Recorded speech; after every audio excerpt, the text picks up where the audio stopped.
छब्बीसवां प्रकरण है। ज्ञानी ने आत्मा को जाना या आह्लाद रूप आनंद को। इस प्रकरण का जन्म इसलिए हुआ क्योंकि अज्ञानी जनों की अनादि काल से पर्याय में एकत्व रूप मान्यता होने से, अज्ञानी को पर्याय की रुचि होने से वो पर्याय में एकत्व करके द्रव्य स्वभाव से वंचित रहता है, अनुभूति से वंचित रहता है। इसलिए यहां ये कहा कि एक समय की पर्याय में प्रकट होने वाला आनंद, वह आनंद वो एक समय का है, वो भी एक समय का है। दोनों आनंद की जो पर्याय है वो पर्याय तो एक समय की है।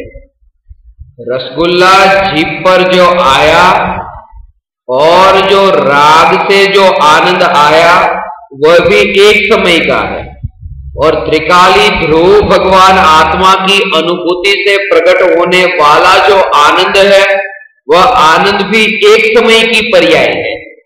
दोनों ही क्षणिक है, दो में से कोई नित्य नहीं है। आत्मा का आनंद है वो नित्य टिक करके रहता है, और ये भौतिक आनंद है वो क्षण भर के लिए रहता है, ऐसा नहीं है। उसका रहस्य समझने जैसा है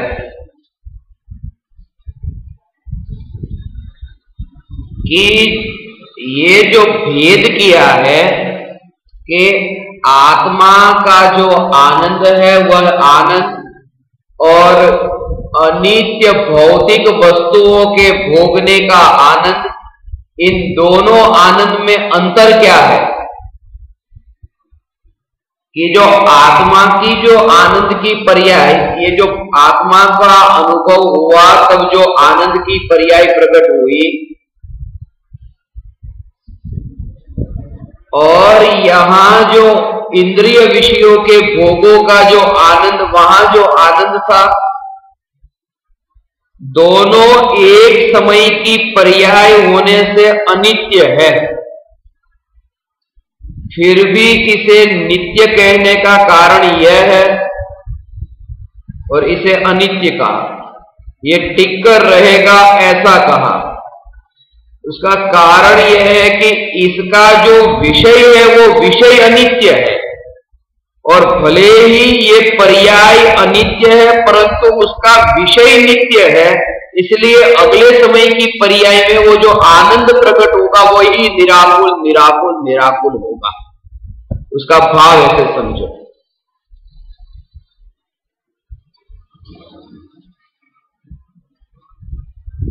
भौतिक वस्तुओं में से आने वाला आनंद वो क्यों टिक कर नहीं रहता,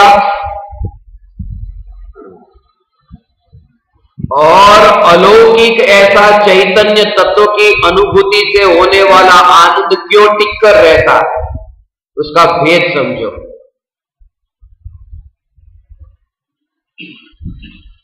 कि यहां धन का ढेर रखा है, ये है धन का ढेर, और किसी व्यक्ति ने इस धन के ढेर में आनंद माना है, और ये है त्रिकाली ध्रुव भगवान आत्मा, और किसी जीव ने इस त्रिकाली ध्रुव भगवान आत्मा में अपनापन माना और उसे सुख प्रकट हुआ। ये जो धन का ढेर है, जैसे चोर आके चोरी करके ले गया, या तो बरसात आई और वह धन गीला हो गया और बह गया। सीधी सी बात है कि ये जो धन है वो धन टिक करके रहने वाला नहीं है। इसलिए इस धन के आधार पर जिसने सुख माना है उसका सुख भी टिक करके रहने वाला नहीं है, क्योंकि ये धन टिक कर रहने वाला नहीं। और ये जो भगवान आत्मा वो अनंत काल तक टिक कर रहने वाला है, इसलिए जिसने उसमें सुख माना है उसका आनंद भी अनंत काल तक टिक कर रहने वाला है। इसलिए नित्य के लक्ष्य से प्रकट होने वाला जो एक समय की पर्याय का आनंद है, उस आनंद को भी नित्य कहने का प्रयोजन यह है कि उसका विषय जो है वो नित्य है और उस विषय पर जोर है, उस द्रव्य पर जोर है। इसलिए इस प्रकरण में यह कहा कि आत्मा में प्रकट होने वाला जो आनंद है,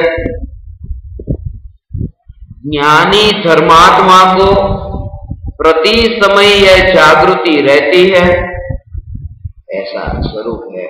दुख के काल में भी यह जागृति रहती है, दुख के काल में भी सुख है ज्ञानी को, और उसका स्वरूप ऐसा है कि यदि खिड़की में उंगली है और किसी ने जोर से बंद कर दी, अब खिड़की में उंगली आ गई और किसी ने बंद की, तो ज्ञानी के भी मुंह से चीस निकल गई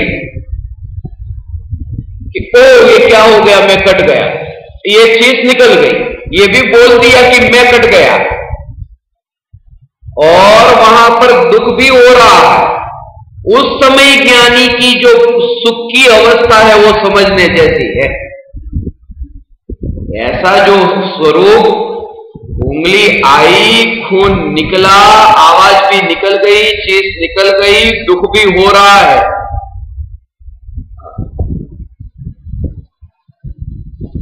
जैसे यहां पर किसी की उंगली आ गई खिड़की में, खून निकला और ये जो खून टपक रहा है,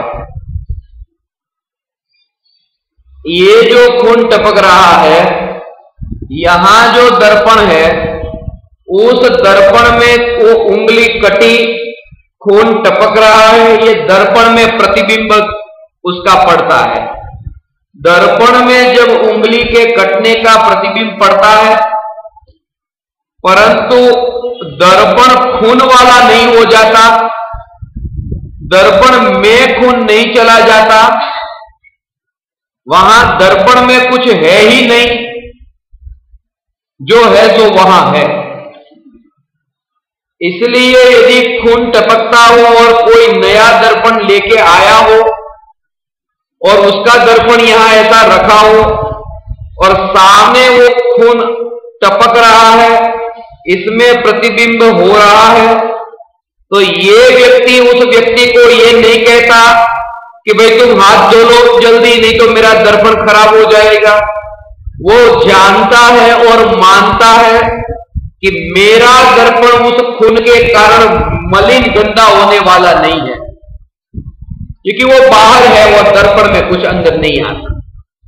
ऐसे ही ज्ञानी के भी उंगली कटती है, वहां जो खून निकला, ज्ञानी को जागृति है कि ये मैं भगवान आत्मा, आत्मा के ज्ञान की पर्याय में ये कटने वाली उंगली ये ज्ञान में जानने में तो आई, परंतु वो जो कटा है वो कटा वो यहां नहीं जहां जानने में आया। जानने में आया वहां तो दर्पण है, वहां तो चैतन्यपना ही है और कुछ भी नहीं। और उस चैतन्य का जोर ज्ञानी को इतना है कि वो जो दुख भी हुआ, चीस निकली और दुख हुआ, वो दुख भी ज्ञान की पर्याय में जानने में आता है। जैसे उंगली कटी, आवाज आई, वो भी ज्ञान में जानने में आया, दुख भी हुआ, वो भी ज्ञान में जानने में आया। और वो चैतन्य स्वभाव का जोर इतना कि इस समय जो ये दुख हो रहा है उंगली कटने का, वो दुख भी ज्ञान में नहीं मिला है, वो भी बाहर है। मैं तो चैतन्य मात्र, तो दुख के काल में भी ज्ञानी की ये वेद ज्ञान की धारा के बल पर निरंतर सुख सुख सुख की ही धारा बहती रहती है। इसका नाम है अतीन्द्रिय आनंद की अनुभूति के बाद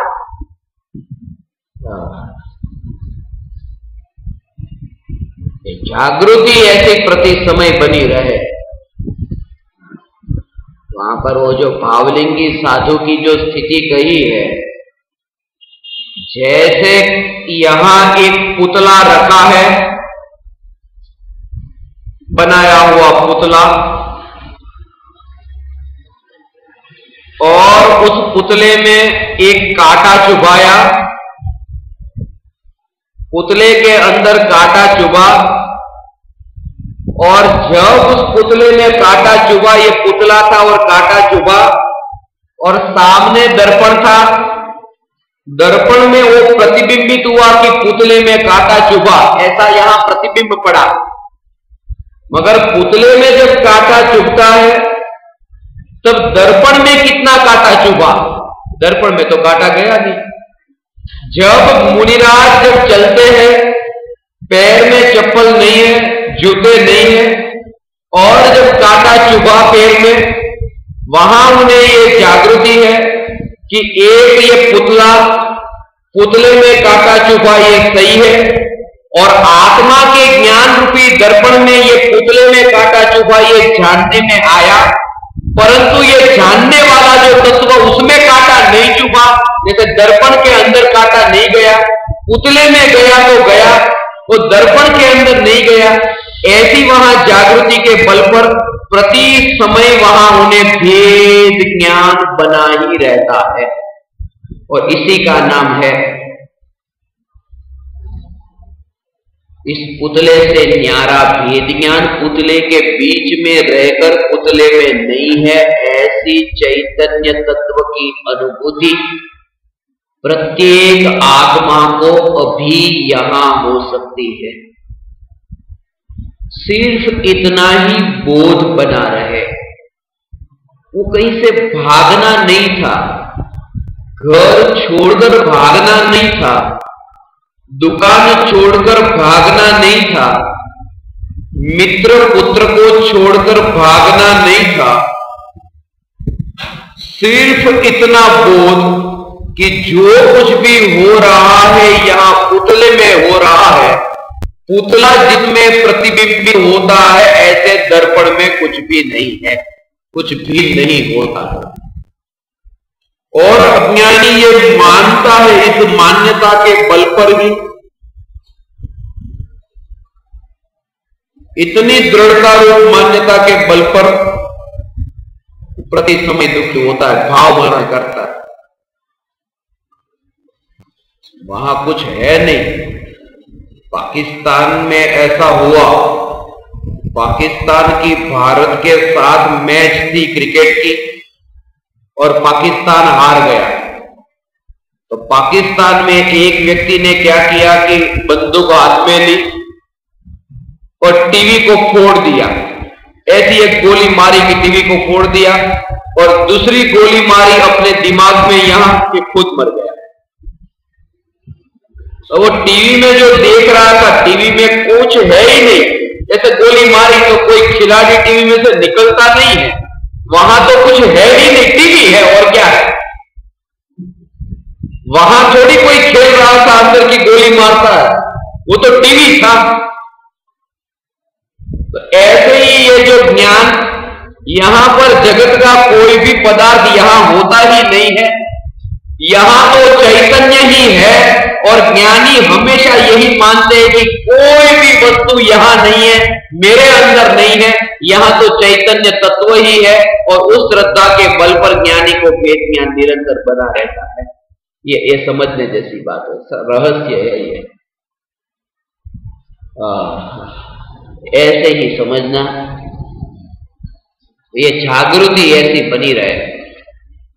एक पुतला था, वो पुतला जलता है आग में, और सामने दर्पण रखा है।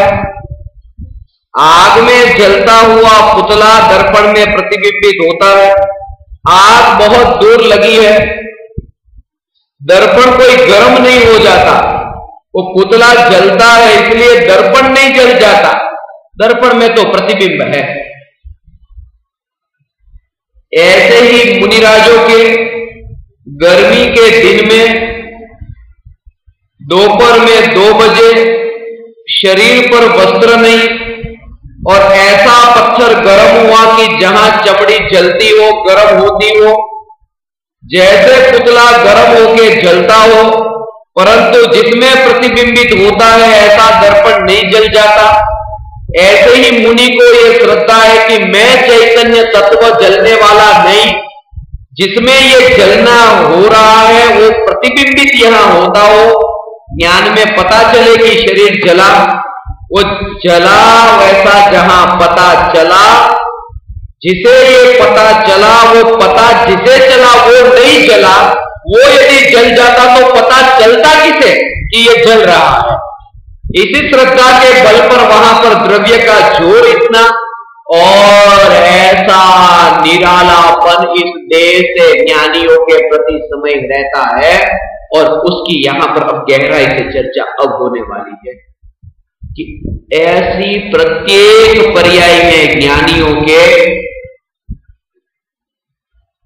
वो चलते हैं, बोलते हैं, हंसते हैं, रोते हैं, अनेक अवस्था देह की हो, तब भी ये जागृति की पुतले में ये सब हो रहा है। और पुतला जिस दर्पण में प्रतिबिंबित होता है उसमें कुछ नहीं होता, ये प्रतीति।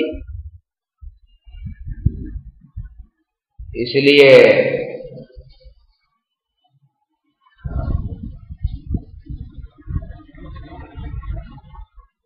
इतनी दूरी का एहसास वहां होता रहता है। ऐसा एहसास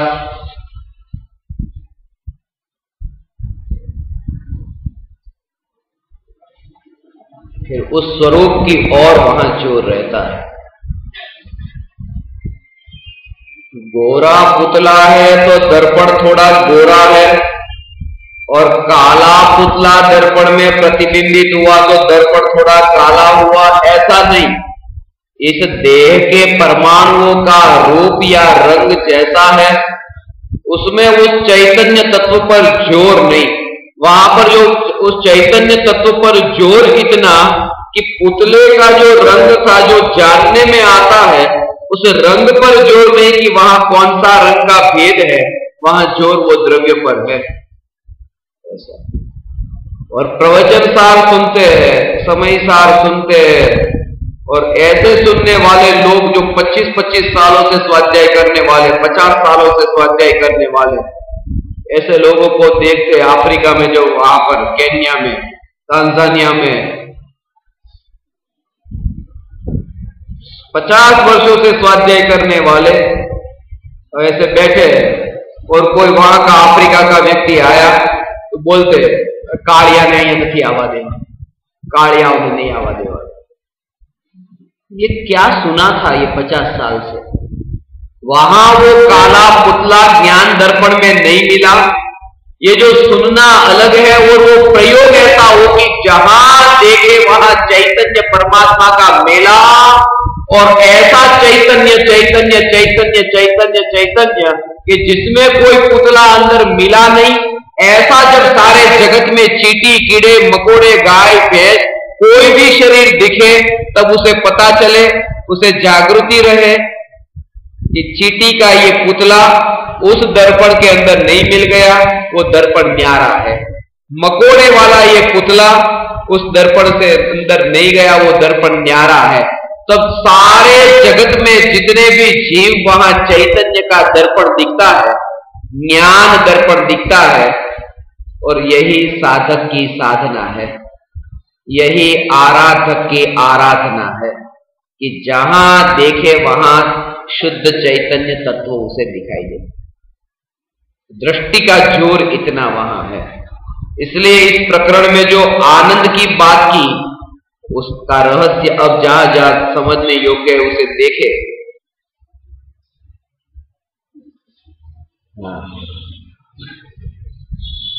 इस प्रकार से ये जागृति अब रहे। ये जो पुतला है,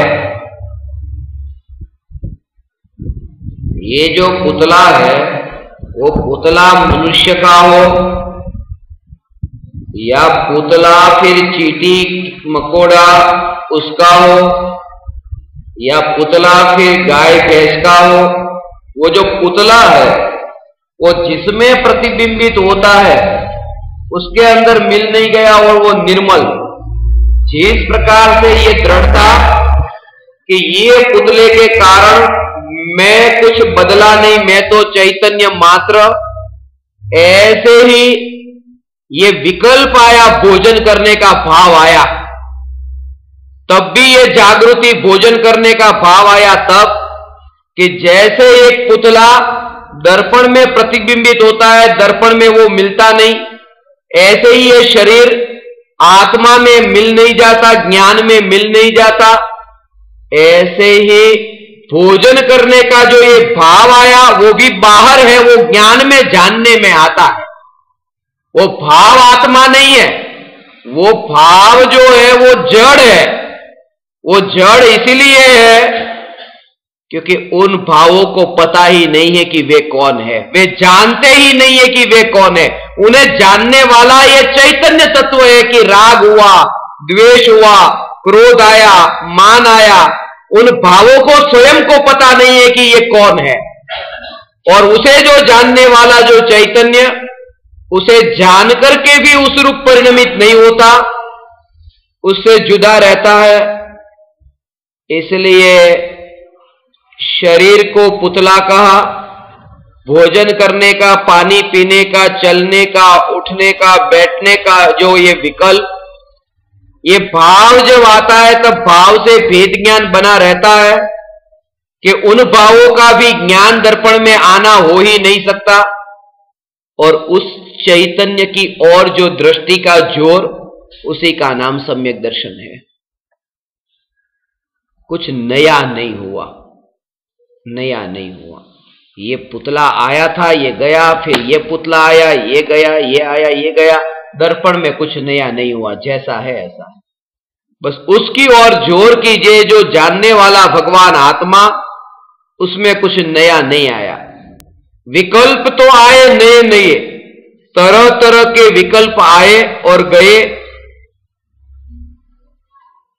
मुझ में कुछ न आया और कुछ गया। दर्पण के अंदर पुतला चला जाता तो दर्पण से बाहर निकलता, मगर जब ये दर्पण के सामने पुतला है तब भी दर्पण के अंदर नहीं गया, तो दर्पण से जाने की, दूर जाने की बात आती ही नहीं है। दूर जाने की बात तो तब आए जब दर्पण में गया हो और बाहर निकले। वो दर्पण में था ही नहीं। इसलिए मृत्यु के समय ये शरीर दूर होगा, ये होगा वाली बात आती ही नहीं है। जब आया ही नहीं अंदर, तो गया ये वाली बात कहां आई? उसका मतलब यह है कि वो नित्यता की ध्रुवता का वो अनुभव होते ही वहां ज्ञानी को मृत्यु नहीं है फिर। इसलिए ज्ञानी अमर हो गया। अमर होने का भाव ये है, क्योंकि छूटा तो मरा, ये शरीर छूटना वो मरा है। वो ज्ञान के दर्पण में जब गया नहीं तो छूटेगा कैसे? बाहर निकला तो वो जो अंदर गया, जब अंदर गया ही नहीं वो बाहर निकला कैसे? इसलिए शरीर का छूटना होता नहीं, इसलिए मरना होता नहीं। अनुभव चैतन्य का जब हुआ तब ज्ञानी अमर हो गया। अनुभव हो गई, अमर का अनुभव जिसके पर्याय में हुआ वो पर्याय भी अमर हो गई है।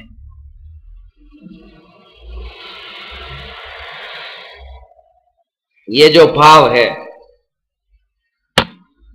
ज्ञानी ने आत्मा को जाना या आह्लाद स्वरूप आनंद को, उसका अर्थ ये कि आत्मा को ज्ञान में जानना ही आत्मा को पाना है। आत्मानुभूति ही आत्मा की प्राप्ति है। ये जो खोज है आत्मा की, वो कहां करना है? ज्ञान में आत्मा खोजते हैं।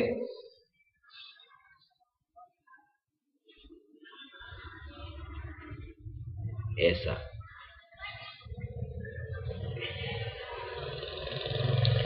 वस्तु जो है वो वस्तु में नहीं खोती। इसमें जो चाबी का दृष्टांत दिया कि कभी घर से बाहर निकलना है और चाबी हाथ में ही है और खोजते हैं चाबी कहां है, चाबी खो गई, चाबी खो गई, चाबी खो गई, चाबी नहीं मिल रही। चाबी तो है, कहां खो गई है?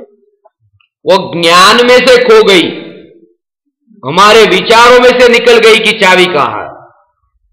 और जब ऐसा देखा कि हाँ चाबी मिल गई, चाबी मिल गई, मैं कहीं से आई थोड़ी, वो तो पहले ही थी। वो ज्ञान में खो गई थी, वो ज्ञान में आ गई। ऐसा वो ज्ञान में जो खोई थी वो आई है, वस्तु नहीं। वस्तु तो वस्तु की जगह है। ये जो इलेक्ट्रिसिटी, ये जो लाइट है, वो हमारे ज्ञान में से निकल गई। जब ज्ञान में आई, वो वस्तु नहीं आई, वस्तु का ज्ञान आया, क्योंकि वो कहीं ना कहीं तो थी ना इलेक्ट्रिसिटी, हमारे ज्ञान में से निकल गई थी, कहीं ना कहीं तो थी। दुनिया में नाश थोड़ी हो गया था इलेक्ट्रिसिटी का, हमारे ज्ञान में जो खो गई थी वो हमारे ज्ञान में आई है। और उसका मतलब यह है कि जैसे चाबी यहां है और ढूंढते नहीं मिलती, और जब देखा क्या चाबी मिल गई, उसका मतलब चाबी का ज्ञान मिल गया। ऐसे ही आत्मा जब जानने में आया, वो जानना अलग है। पहले जानते थे मगर उसमें अब दृष्टि बदल गई कि यही मैं, यही मैं।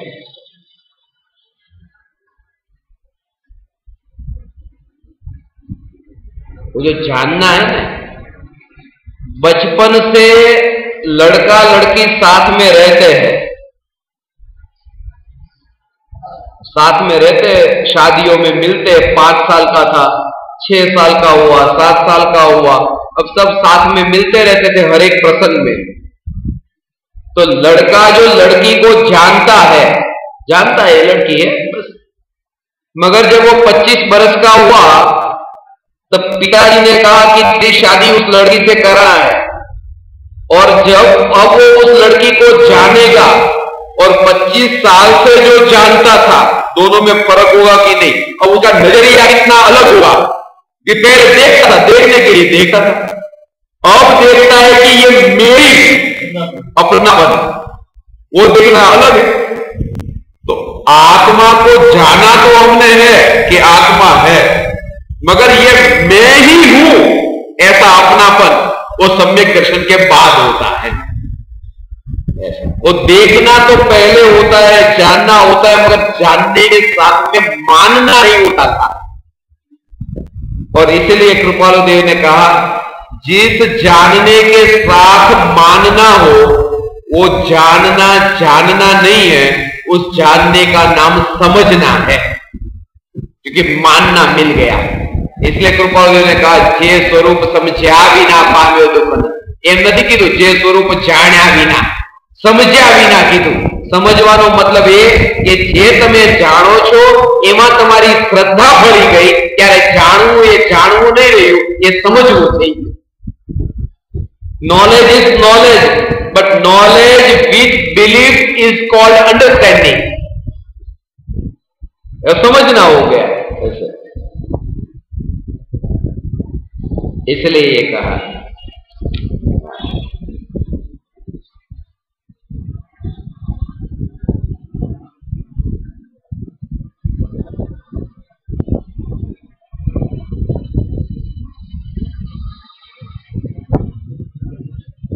उसमें पर्याय के साथ द्रव्य जानने में आता है, पर्याय के साथ जानने में आता है, मगर वो जो जानता है वो उसके साथ में पर्याय है।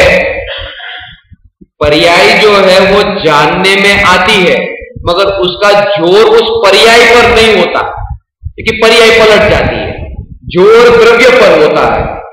हमारे गुरुजी हमें ये बात कहा करते थे कि कोई लड़का लड़की को देखने गया, अब लड़की को देखने गया है कि लड़की को दिखाओ भाई। अब लड़की जो आएगी सामने, वो कपड़े के साथ आएगी ना, तो कपड़ा है वो पर्याय है, कपड़े बदल जाते हैं। आज लाल रंग के कपड़े पहने, कल हरे रंग के पहनेगी, फिर पीले रंग के पहनेगी। वो कपड़ा है वो पर्याय है, बदलता रहता है, और उसका जो शरीर है वो द्रव्य है। ऐसा करें, पर्याय है वो पलट जाती है, द्रव्य वो टिक कर रहता है।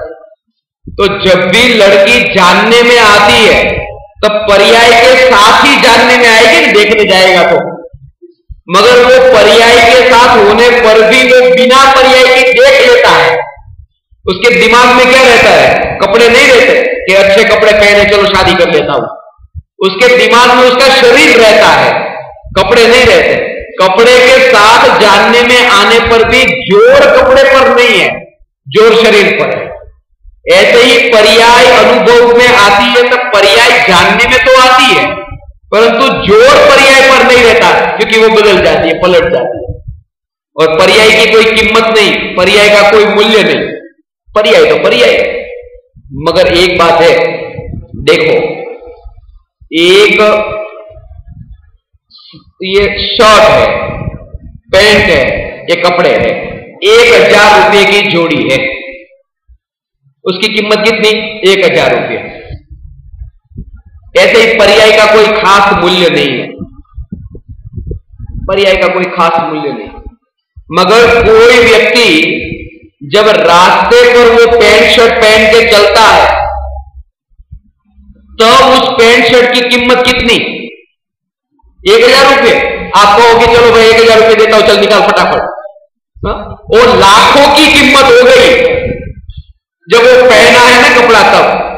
ऐसे ही जो पर्याय आत्मा में आश्रय लेती है तब वो लाखों की पर्याय हो गई, क्योंकि आत्मा पर वो आत्मा में स्थिर हो गई। ऐसे पर्याय की कोई कीमत नहीं है, मगर जब वो द्रव्य के साथ में है तब वो पर्याय इतनी महिमावान हो जाती है जितना द्रव्य।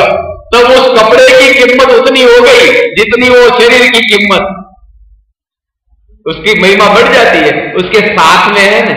ऐसे ही पर्याय जब द्रव्य का आश्रय लेती है तब पर्याय की महिमा, इसलिए कहा आ जगत आखू क्षणिक छे ने आत्मा एक नित्य छे। नित्य कौन है? आत्मा।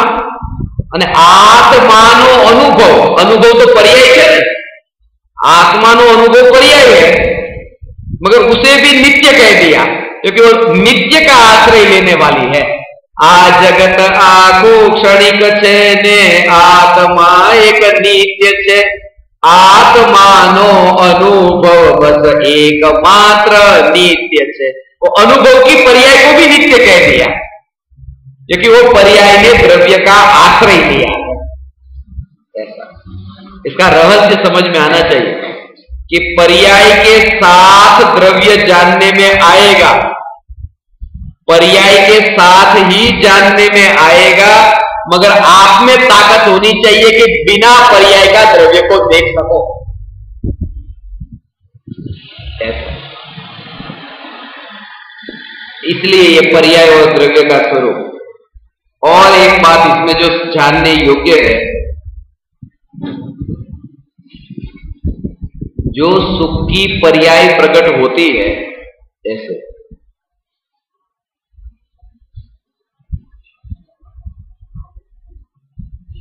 उस एक समय की पर्याय के अंदर अपनापन करना कौन चाहेगा। इसलिए जब कोई शिष्य गुरु को गुरु कहता है कि गुरुजी आप तो हमारे गुरुजी हो, गुरुजी है और ये है वो क्या है? भगवान। ये 3 लेवल, ये है शिष्य, ये है गुरु और ये है भगवान। ये है शिष्य, ये है गुरु और ये है भगवान।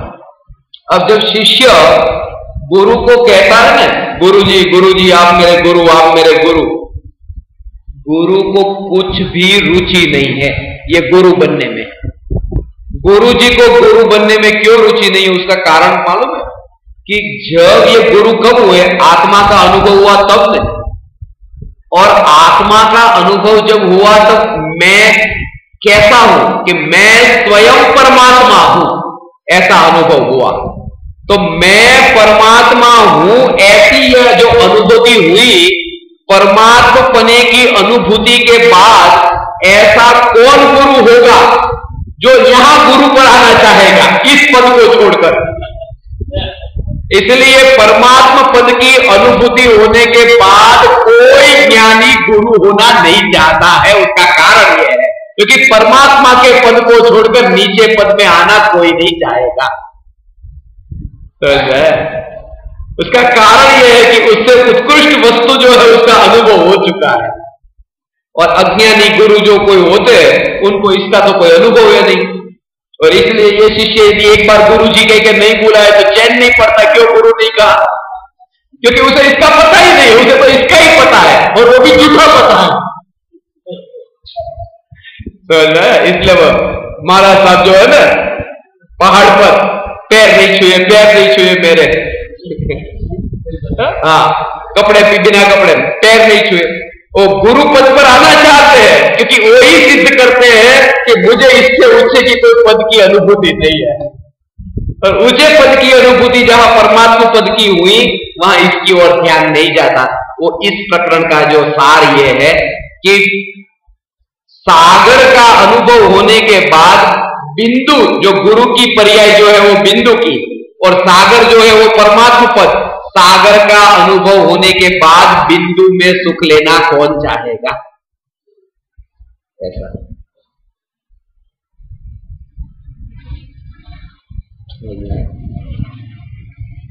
ये सुनकर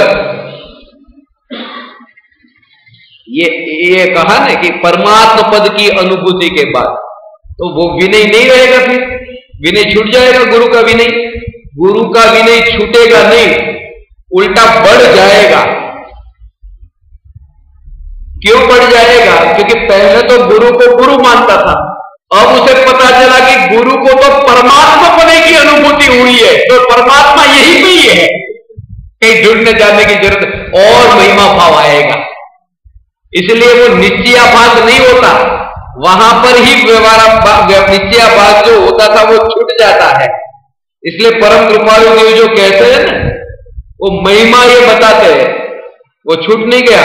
अहो अहो श्री सदगुरु करुणा सिंधु अपार, आज पामर पर प्रभु करो ओ उपकार, शु प्रभु चरण कने धरू, आत्मा थी सौहीन ते तो प्रभु ये आप्यो। अब गुरु को जो कुछ देंगे वो क्या देंगे, कि बड़ी चीज जो जगत में जो श्रेष्ठ वस्तु होगी वो गुरु को देना चाहता है शिष्य।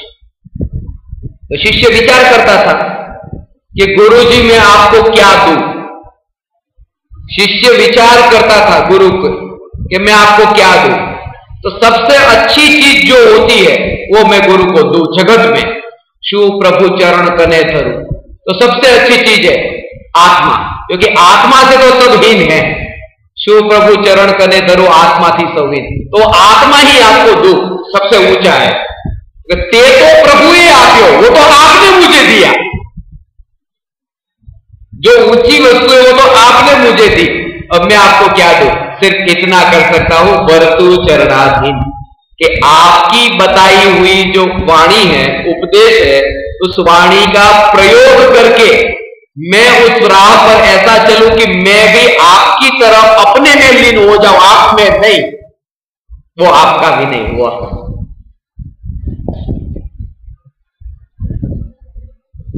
इसका रहस्य यह है कि भगवान विनय करे, भगवान विनय करे, भगवान गुरु का विनय करते, गुरु रया छदमस्तपण विनय करे भगवान।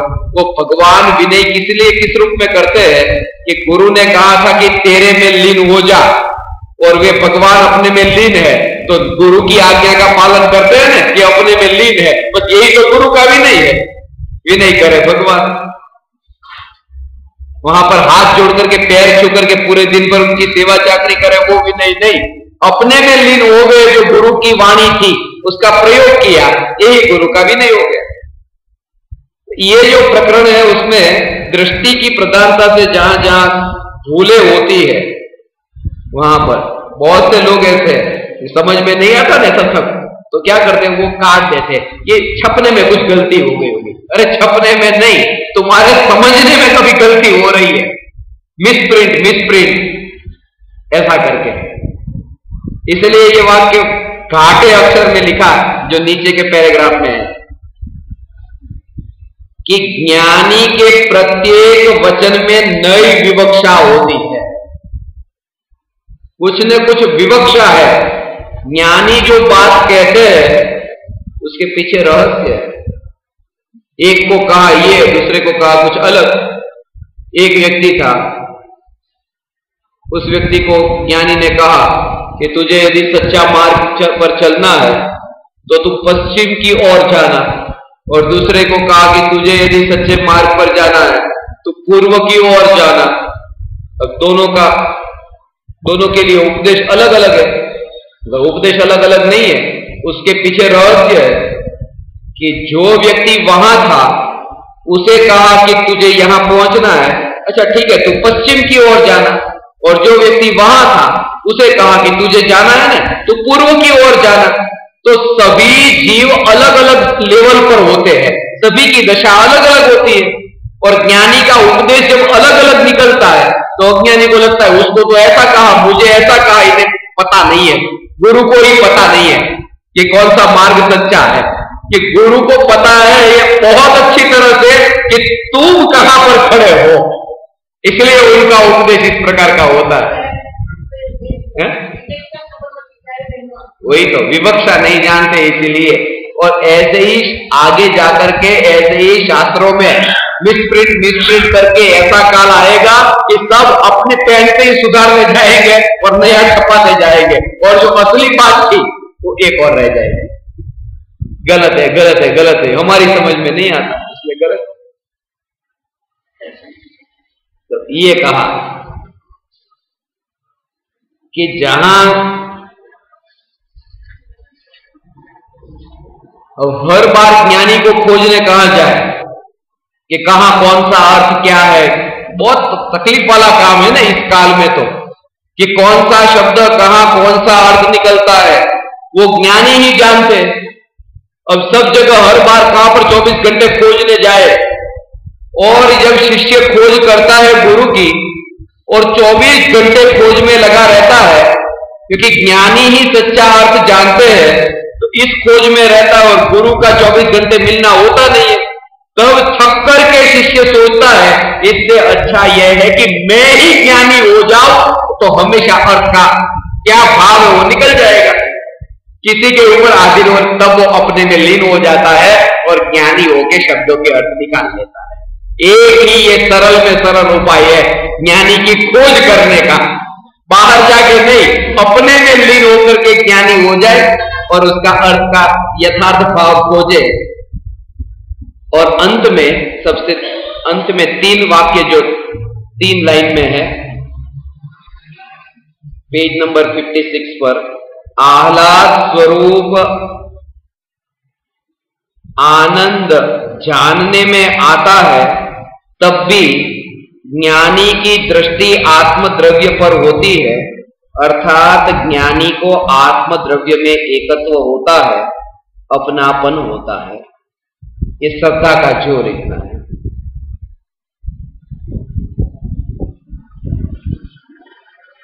इसलिए कहा करोड़पति 10 रुपये लेकर के बाजार में निकलता हो तो वो अपने को 10 रुपये का ही मालिक नहीं मानता, उसे पता है वैभव कितना है अंदर। ऐसे ही क्षयोक्षम ज्ञान जो है वो 10 रुपये जैसा है, और अंदर जो केवल ज्ञान का वैभव है वो वैभव ज्ञानी की श्रद्धा में है कि ये जो 2, 4, 5, 25 शास्त्र याद रह गए, 1000, 2000 शास्त्र याद रह गए, उसके कारण मैं महान नहीं हूं, मैं चैतन्य का जो सागर, ज्ञान का सागर है, उसके कारण वो वैभव का अनुभव है। और ऐसा अनुभव हमें भी हो, इस भावना से इस प्रकरण का जन्म हुआ है। आप सभी परमात्माओं ने एकाग्रता पूर्वक विनयवान होके यह बात सुनी। आप परमात्माओं का आदर करता हूं और प्रणाम करता हूं।